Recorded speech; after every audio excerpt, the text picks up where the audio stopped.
2001, The Ultimate Trip.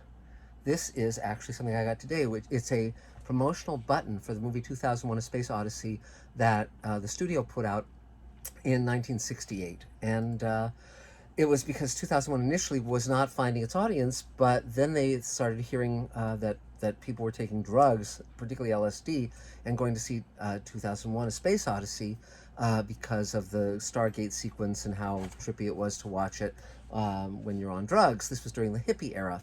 And so MGM changed its ad campaign to The Ultimate Trip, and the movie took off and became the highest grossing film of 1968.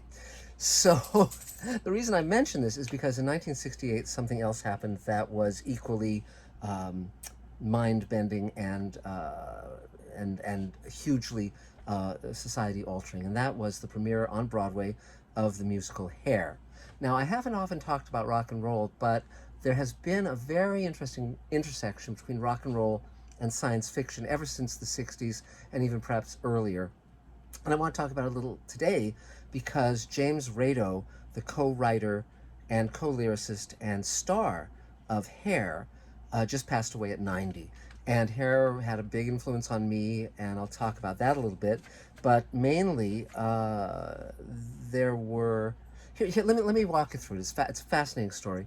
There are some people who believe that the hippie movement, the counterculture, really arose with Twilight Zone because Twilight Zone debuted in 1959, and all the kids who watched it grew up to become the counterculture generation. And Twilight Zone was really the first show that ever said, what you think is reality is not reality, and things can change radically on a moment's notice. There are other dimensions, there are other planes of existence, etc.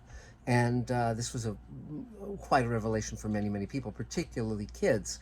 And so as the 60s started to become the 60s, in caps, a lot of the hippies were also strongly influenced by science fiction, particularly by certain writers. For instance, Philip K. Dick, here's first edition of The Three Stigmata of Palmer Eldritch, which is very hallucinatory. Interestingly enough, Phil Dick, in order to write as much as he did, he took amphetamines, but only in later years did he take LSD. His trippiest novels were actually written before he took LSD, but he was very much part of the drug culture. And there was a period in the 60s, the mid-60s, where science fiction split between the old guard, who were primarily conservative, and the new writers who were primarily part of the counterculture, and many of them were taking drugs. Harlan Ellison notably did not, but many of the others did.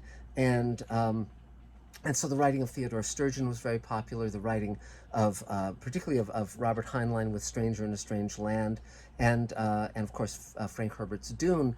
A lot of science fiction books were being read by both the rock musicians and their followers, and to the degree that Ted Sturgeon told me that at one point Crosby, Stills, Nash and Young hired him to write a screenplay, a science fiction screenplay, an after the bomb story, post-apocalyptic story based on their song Wooden Ships.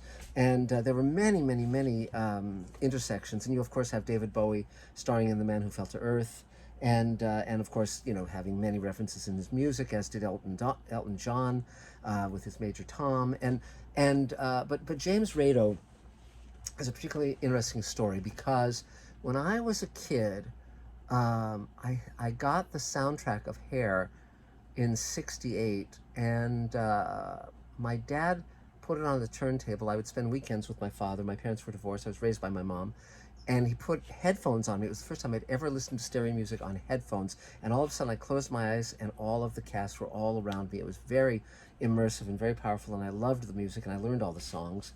And in fact, a couple years later, I actually got tickets when I was a teenager, around 15, to go see Hair in LA at the Aquarius Theater.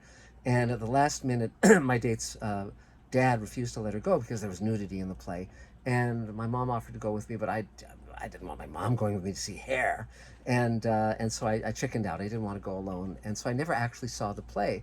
And of course, I read the published version of the play, which was not really indicative of what the play was, and I saw the movie, but again, that was not indicative of what the play was. So now I'm catching up, thanks to YouTube, my favorite network, watching a lot of clips from different productions and the appearance of the original cast on Johnny Carson and Dick Cavett and Ed Sullivan. It's really fascinating to watch these hippies interacting with them. And then I watched the VH1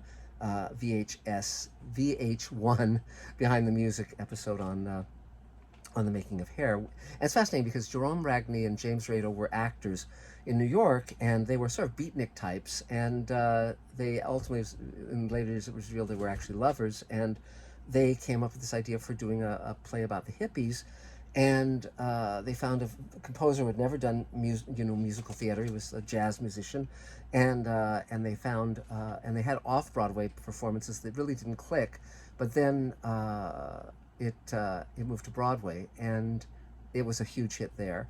And initially, Jerome Ragni was in it. He was muscular and in good shape, and he had this big bushy hair, and he was kind of comedic. And James Rado had written a role that he could play in the lead, but initially they thought he was too old because he was in his mid-30s. But then ultimately, when it went to Broadway, they very wisely cast him in the lead, and he was terrific. And he and Jerome Ragni had a great interplay, and Melba Moore was in it, and Jennifer Warren, many actors and actresses who would gain fame over the years. But and now, of course, Hair is put on all around the world. But now it's a history piece. It's about all those hippies and what they believed. But now, with a lot of what's going on in our world, you see the resonances of what they were talking about. So it's fascinating. But also, there's a lot of science fiction clearly indicated in the play, and some of the songs that were cut. One was called Exana Tooch, where the hero pretends he's from another planet and does a song about a planet in another galaxy, and again, so you really see sort of the bones of the play. But James Rado and Jerome Ragni died a few years ago, and as I said, James Rado just died at 90 last week. And if you haven't ever heard the music from Hair, go out and find it. It's terrific. And if you haven't, if you haven't ever seen them play, it'd be a good idea to do so.